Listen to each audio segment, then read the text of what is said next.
Hi, Dr. Sarrica, physical therapist at Sarrica Physical Therapy and Wellness. Today we'll be discussing bursitis. It's a medical diagnosis, that we often hear. Bursitis is an inflammation of the bursa sac, which is a fluid-filled sac, like a balloon, that protects tendons from rubbing up against bony prominences in different areas. We have multiple sites where there's bursa sacs, including the shoulder, the elbow, the pelvis, the wrist, the hip, the knee, and the Achilles, or the ankle area, Some of the most common areas affected are the elbow, the shoulder, the hip, and the knee. Those are the ones that we're going to discuss today. In the elbow, we often see this in plumbers, being that they're on their elbows oftentimes, or they're using excessive movements with their elbows.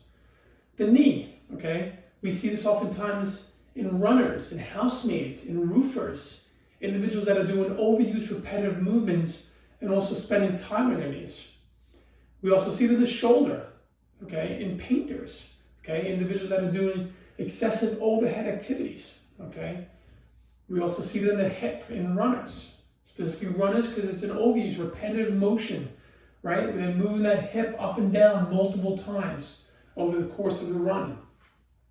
Some of the common symptoms that we see with bursitis is a tenderness in and around the joint, pain with movement specifically of that joint, we'll have it in that area, local pain, swelling, redness and warmth in and around that joint, Some of the common causes of bursitis: overuse of the joint, again, moving through the range of motion repetitively over an extended period of time, Excessive pressure on the joint, so sleeping on that side, on that left side, or sleeping on the hip would oftentimes irritate the bursa sac and causes infection or any underlying other conditions like osteoarthritis, rheumatoid arthritis, or gout.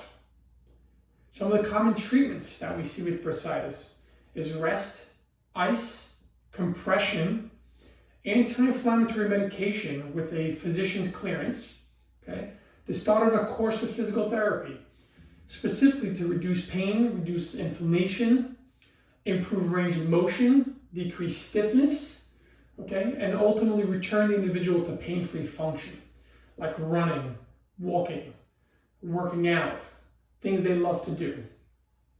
If that doesn't resolve in a few weeks, then we recommend oftentimes going back to the physician, for a possible cortisone injection.